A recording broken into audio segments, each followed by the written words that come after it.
Here we go. Hello, everyone. How are you today? Welcome to day 4 of the Total Reboot Challenge. I'm so psyched to be here. Today is Nutrition Day. I actually just got back from a corporate speech. We were talking a lot about nutrition, and they asked some great questions. I'm psyched to hear what questions you have. I did just go through all of the comments. You guys have been awesome in the platform, just sending comments over and talking about nutrition. And what I tend to find is that this is one of the hardest things for us to commit to, right? You guys agree? Say hi if you're out there, right? I'll let you guys join in. Live. I've been talking for the last 2 hours, so I'm just on a roll. So one of the biggest objections I get when it comes to nutrition, especially when you're under stress, is I don't have time. I don't know how to cook. It's too much for me. It's too expensive. It doesn't taste good, right? Any other comments on that? As many of you know, I grew up in the modeling industry, and when I was a teen, they were like, well, you need to really watch your weight, right? And so they were like, slim fast shake in the morning, slim fast for lunch, and salmon and asparagus for dinner. And I still to this day hate asparagus. Like, it's boring, right? We don't want a boring diet. We want a variety of a diet. We want to be able to go out and eat and still eat healthy, but still enjoy ourselves, right? So one of the exercises, hi, everyone's saying hi. I'm too tired. Hi, Vicki, how are you? Yeah, and what I find is people are too tired, yet if you feed your body well, you'll have the energy to do it, right? But we get in that cycle where it's really hard, and we feel like we have to completely revamp everything in our diet to get healthy, and that's actually not true.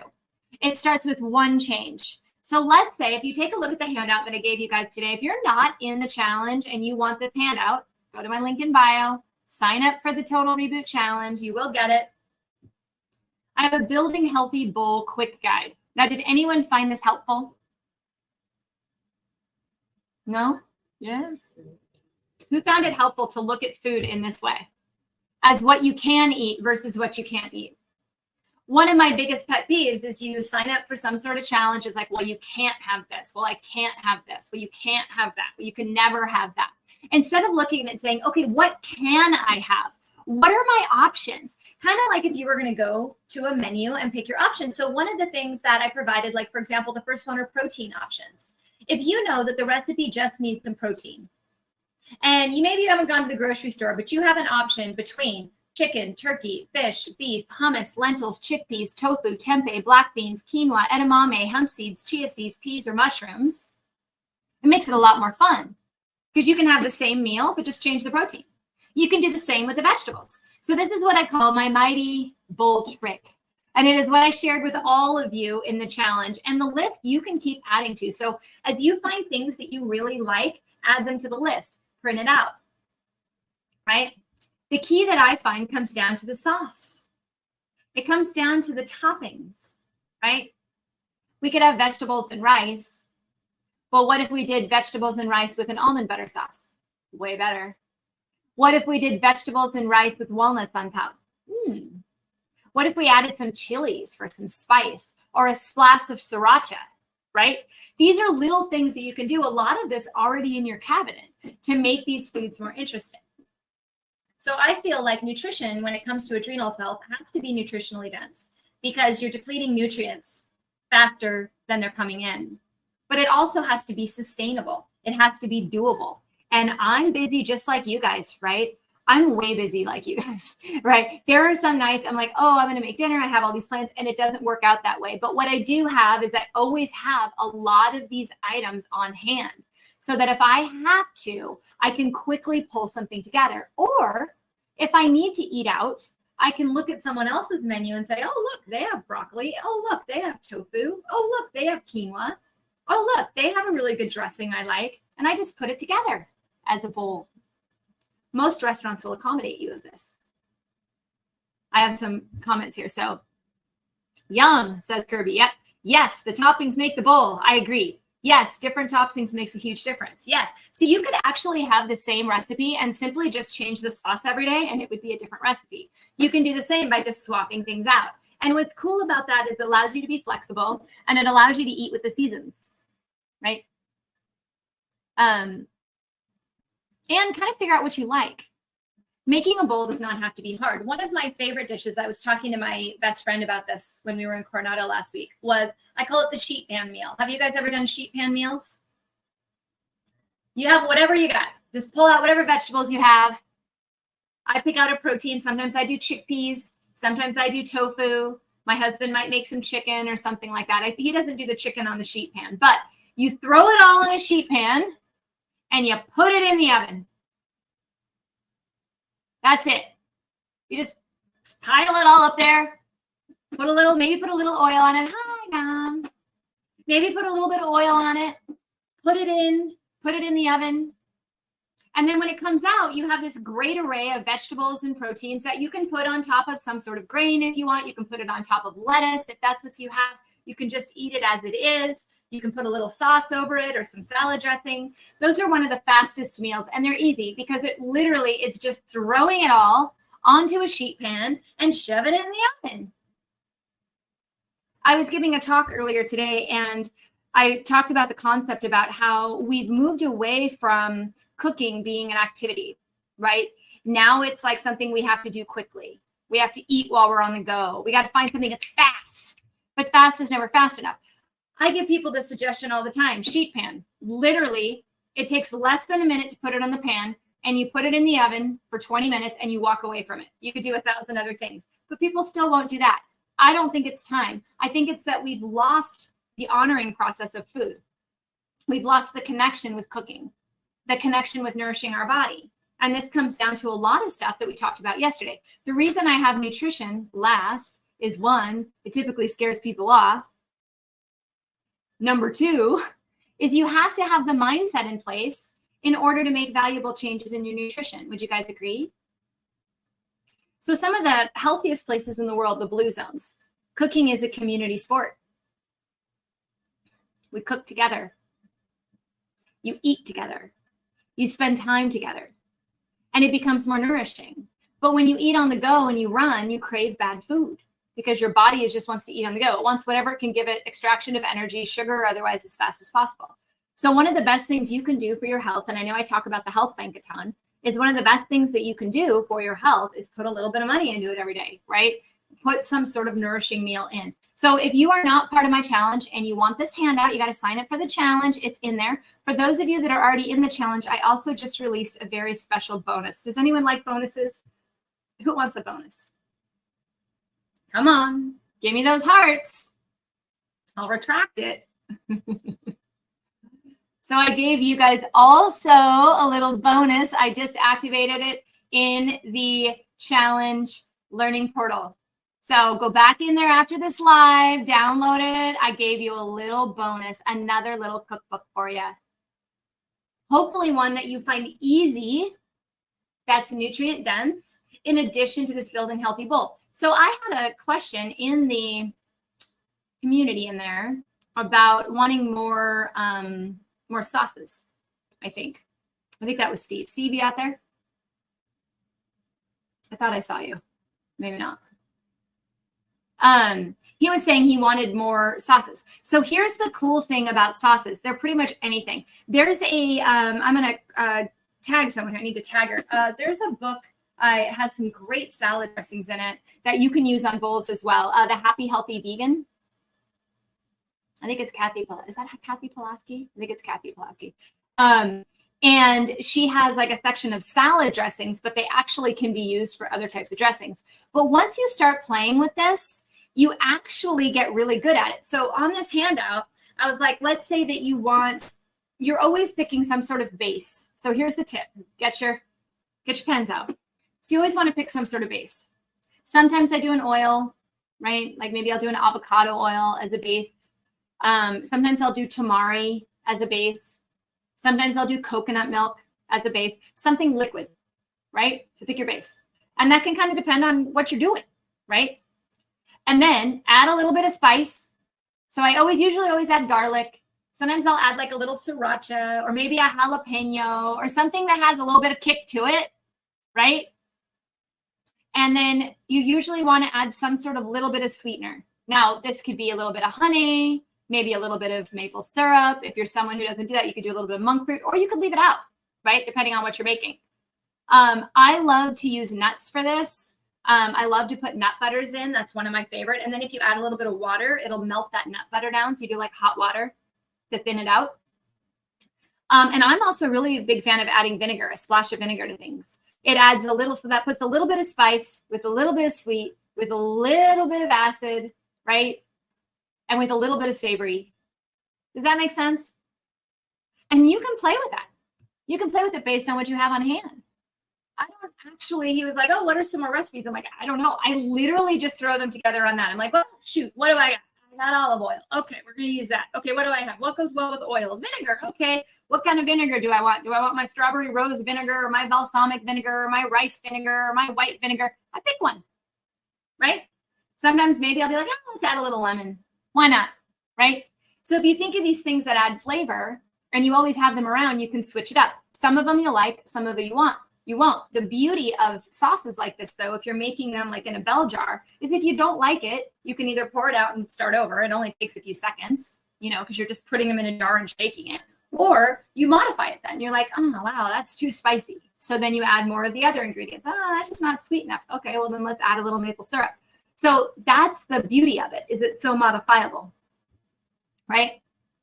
Cashew cream sauce is something I do a ton. One of my favorite sauces. Oh, I have a recipe for you. I just found out this one. I just created it. You guys want to hear it? I just created it. One of my favorites. I use gochujang paste. Do you guys know what that is? Gochung. It's a chili paste. It's a Korean chili paste. You can get it. I know it sounds like it's like some weird thing, but I promise you, your grocery store has it. It just may be somewhere else, right? Gochujang paste and coconut milk. It's awesome. So what I'll do is I personally, because I don't eat meat, I'll do it with tofu, but you could do this with chicken. You could do this with just vegetables. You could do it with tofu. I saute whatever I want. I make some sort of grain. So maybe I'll do any of the grains will work. Sometimes I do quinoa. Sometimes I do millet. Sometimes I do brown rice. Sometimes I just do a bunch of different lettuces. You know, it doesn't have to be a grain as well. Nam knows. Is that, am I pronouncing it correct? Gochujang. I'm a white girl. I don't pronounce it well. But what I do is I saute whatever I'm making, and I take a nice big glob of this paste. Don't ask me how much it is. Maybe a tablespoon. I don't know. It's to taste. And I roll the vegetables around in it so they're kind of coated in it. And then I add coconut milk and I let it simmer. And you can make it as thick as you want or as thin as you want based on the coconut milk. And it makes an amazing curry. Absolutely amazing. 2 ingredients. I have the beautiful, one of my friends, Dr. Nam Lee, who is here. That's why I'm referencing the Korean. She's amazing. If you don't follow her on Instagram, you should. It's Lee_acupuncture. Make sure you follow this woman. She's amazing. But yeah, that's a new one that I came up with. So when you're looking at doing this, cooking should be fun. It should be experimental, and it's not always going to end well. And I'm speaking to you perfectionists. When we talked about yesterday, we talked about whatever. What I talked about yesterday was don't try to be a perfectionist with cooking. Just do it. Just have fun with it. It's not everything's going to come out great. I made a casserole for my kids last night. I just pulled it from somewhere. I don't know what it was. It was an enchilada casserole for them. I don't eat beef, but I made beef for them. And I just was like, well, it probably needs something spicy. Well, probably needs some protein. Oh, probably needs a little grain, whatever. And they loved it. And the time commitment was not there, right? I had a question over here. Good afternoon. Let's hear it. There you go. There's your sauce. There's your new sauce. I'm going to call it the Pingle sauce. It's so good. I've been making curry constantly with that. I love it. How do you get enough protein as a vegetarian? I am vegetarian, and I think I eat more carbs instead of enough protein. I heard tofu and fake meat are not healthy. I am 100% on the fake meat is not healthy bus, right? Now, pure non-GMO tofu is not fake meat. It's a soybean. It's an actual plant, right? So when we look at these fake meats, this is great. This is a great topic for vegans and vegetarians. When you're eating, I have all these people out saying, go vegan, go whole food. And then they eat a Boca burger. It's like, wait a minute. Or a Beyond Burger or whatever those are that are just a bunch of chemicals and things put together to taste like meat. Here's my take on this. I'm not a meat eater, but if I really craved meat that much, I would eat it, right? Don't try to replace the meat with something that tastes like meat that's made out of junk. Now, a lot of controversy over the tofu, right? I think with anything, there's an abundance. And I think also your gut health and your liver health and the rest of your diet makes a difference. If you're eating the standard American diet and you're adding a ton of soy on top of it, including processed soy products, you're going to have probably a negative reaction to it. Versus if you're eating vegetables, you're eating a whole food diet and you're throwing a little non-GMO whole tofu in there, I think you're all right. Now, everyone's different, right? You kind of have to go by what your body reacts to. But there is a huge difference. They tend to lump soy into that category of fake meat because there are so many processed soy products that are complete crap, if I'm being honest. So they lump that in there. Non-GMO organic tofu in its original form, or edamame, are not the same as the soy burger. Yeah? You guys following me? Thumbs up, hearts, yes, woo, yeah, got it. So the other ways, though, is I don't only eat soy as my protein. I'm a small person. I'm a tall person, but I'm a small person. So I don't have this huge protein requirement naturally. It's really hard for me to crave protein, but I've really, as I've gotten older, really tried to make a better effort about putting it in. And I eat a lot of lentils. So a lot of people say, ooh, legumes, you can't eat legumes, they're bad. Once again, if you're eating a standard American diet with a bunch of junk and a bunch of chemicals, adding legumes is probably going to be too much, right, for the system, right? But when you're eating plants, and you have a clean body and you're drinking enough water and you're exercising, legumes can be a very healthy part of it. So I eat a lot of lentils. Any of the veggie burgers that I buy, which are very few, are made from lentils. They're usually a lentil patty of some sort. If I make my own, I do that with lentils or black beans. I also eat hummus, chickpeas. I add a lot of nuts to things. I make a point of adding more protein to everything I eat by just adding more of that type of thing. And I like variety. If I'm going to throw walnuts on something, I'll throw some walnuts, some pistachios, some almonds. I'm a Gemini. I like lots of options. Does that help? But vegetarians do tend to lean more carb, but we also are given this idea that carbs are always bad, and they're not. And when you're under stress, you're going to crave carbs. So it really comes down to being mindful about making sure you're getting a good mix of healthy ingredients, right, as a whole, and not overdoing it on one or the other. There are also a lot of carbohydrates that also provide other nutrition, a big nutritional punch, like the sweet potato, butternut squash, right? Does that help?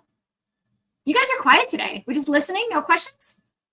How many of you looked at the bowl thing? How many of you have questions on that? How many of you have trouble committing to nutrition?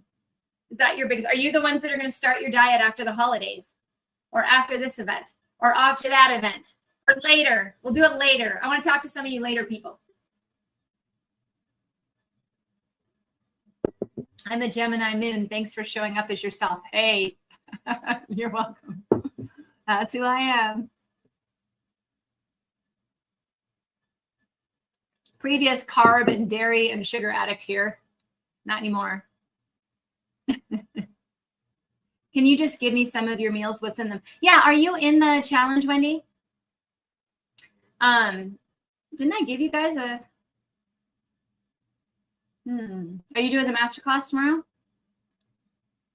I might have a surprise for you. But yeah, some of my meals. So I usually, for breakfast, I swap it up. I usually have, sometimes I'll do a smoothie. And with that, my base is usually some sort of nut milk, a protein powder, blueberries, greens, banana, and some sort of nut butter. Sometimes I do a cashew yogurt with a gluten-free, like whole food granola. And I'll usually try to put strawberries or blueberries on there. Sometimes I do oatmeal quite a bit, and I'm very picky about my oatmeal. So I do like a gluten-free, like, non-pesticide oatmeal, which can take some doing to find. But I always add protein to that too. So I usually add some sort of protein powder, or I'll add some sort of nut butter, just to get more. Favorite protein powders, I'll get right there. And then for lunch, I do bowls. I do a lot of bowls for lunch. It depends on what I have, to be honest. I always have I always have some sort of variety of vegetables in my fridge. And I always have all those things that I gave out in that handout, that I said, keep in your pantry. I always have beans. I always have, all these different spices. I always have tamari. I always have tahini. I always have sriracha. I always have vinegars. I always have different types of oils. Like, those are things I just stock, so I'm able to just pull together something really fast. I can just put it in a jar, shake it, and pour it over the top. And for dinners, it varies as well, similar to that. So all of my programs, my book, they all have sample recipes, and then my website is full of sample recipes.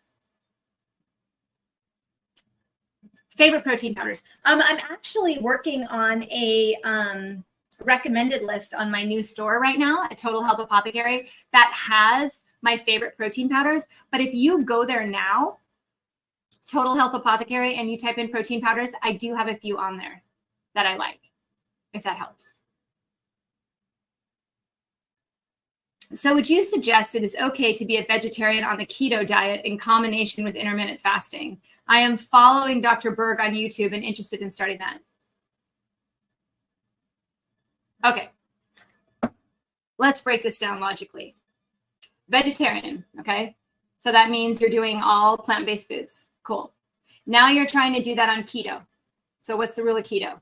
On keto, you need to get a certain level of fat. Where do you get that fat from? You get it from dairy and meat. So those are both out. Okay? That's gonna be a little difficult. So now you're back to just eating vegetables because you can't eat the dairy and meat. And now you want to skip a meal a day. I mean, logically, 1, is that sustainable? 2, is that stressful on the body? 3, is that giving the nutrition that you need to survive? As an experiment a couple of years ago, I actually tried to go keto with my vegetarian diet. I was exhausted. I also gained weight. Why? Because if you want to add a ton of fat onto a vegan or vegetarian diet, you're eating nuts all day long, right? I mean, because what else are you going to eat? You know what I mean? And it gave the fat to carbohydrate to protein out of balance. The beautiful thing about plants is they innately have their own protein, carbohydrate, and fat balances within them. You don't have to work so hard at counting the macros. Keto requires you to count the carbs. It requires you to count the macros. If your body is under stress, if you're someone with adrenal dysfunction in any way, if you've followed me for a while, you've learned what adrenal dysfunction is, you want to learn more about it, by the way, my program's coming up. Go check it out. But if you've followed me for a while, you know that when your body is under stress, it will not help you extract energy. And if you can't extract energy, you can't lose weight, you can't clear toxins, you can't sleep well. So I don't know your health history, but I don't think ever in my career I've ever recommended that somebody combine vegan with keto with intermittent fasting, because I don't see how it's going to feed the adrenals in any way whatsoever. Sorry, Dr. Berg. I don't know who his clientele is, you know?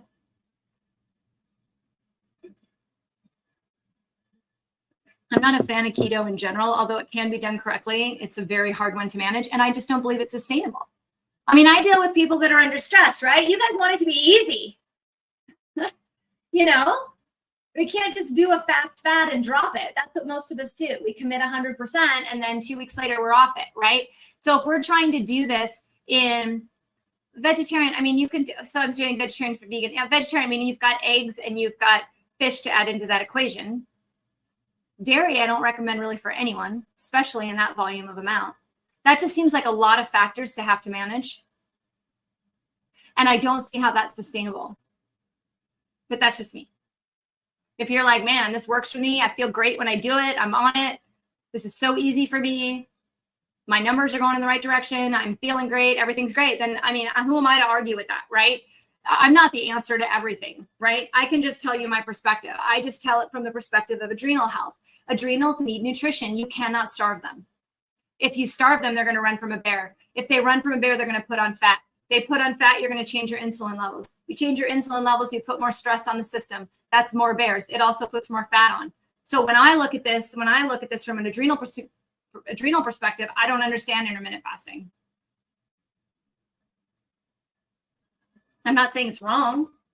I'm not saying it doesn't work for some people. I'm just saying from an adrenal perspective, it's really hard because the adrenals are craving nutrients. They've lost nutrients. So you have to give them food, right?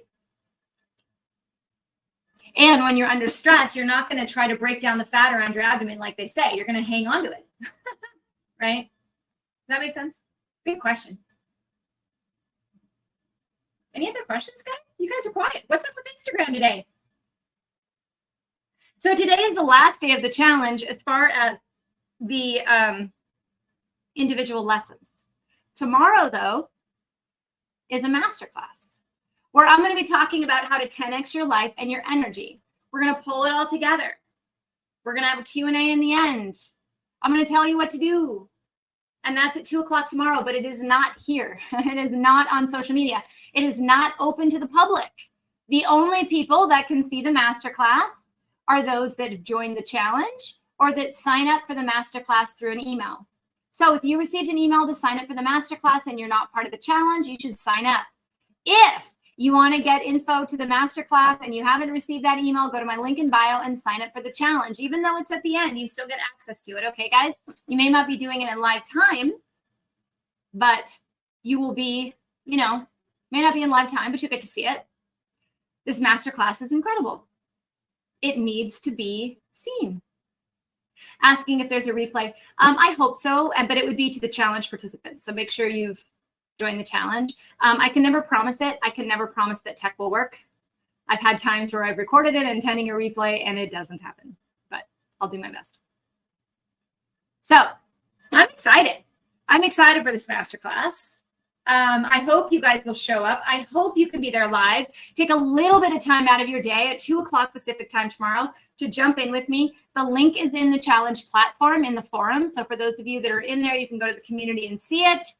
We also are emailing out some reminders. If you signed up independently for the masterclass, you should have already gotten the link and you should get some reminders. But this has been a lot of fun for me. Has this experience been eye-opening for any of you? What's your feedback on this challenge for those of you that have been here and have shown up?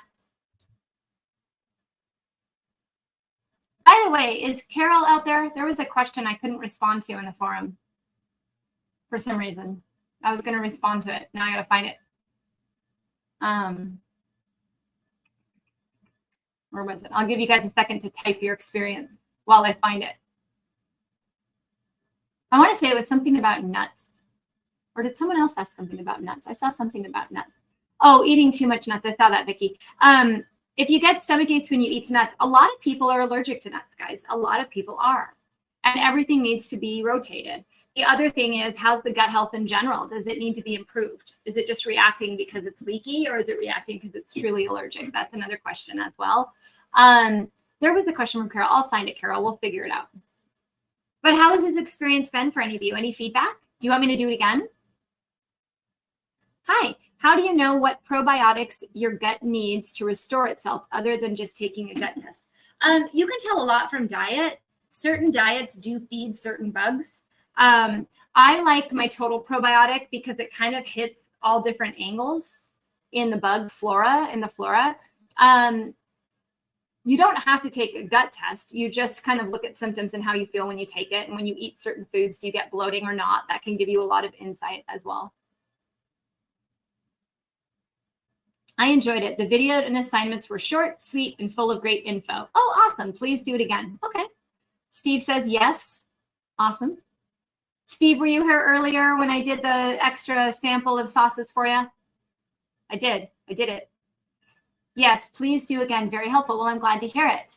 It's been a lot of fun for me. Great experience, lots of good info and inspiration. Thanks so much. Good. Well, it's not over because we have a masterclass tomorrow. So I hope to see all of you there. You've been so committing to show up here on this live every single day at this time. One more day. Show up to Zoom tomorrow at this time. Okay. And well, Steve, you'll have to watch the replay. It's in the beginning, towards the beginning.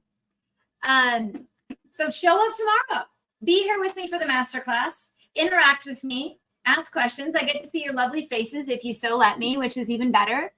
I really hope to see you guys all tomorrow. This has been a lot of fun for me so far. If you want to join in, it's not too late. Just go to the link in bio, sign up, and hopefully I will see you all in the masterclass on Zoom tomorrow. If you're in the challenge, it is in the forum. The link is in there if it gets lost, and you should be getting a reminder email as well. I'll see you guys tomorrow at 2 o'clock. Thank you so much for your time today. Be well. Take one small action today. Is there a link for the Zoom? Are you in the challenge, Celia? It's in the forum. You will also get an email with a link, I think tomorrow morning. I put it in the general chat, the community. Okay?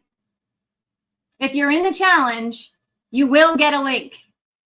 Okay? You're already registered. If you're not in the challenge, you have to register. And I believe the only way, I might have a link in bio on that. I'm pretty sure you had to open an email and click on it. So if you got an email from me in the last couple of days, you're like, oh, that Dr. Pingle sending me an email and it has the link to a masterclass. That's how you would register. But if you're in the challenge, you don't have to. You'll get it regardless. Okay?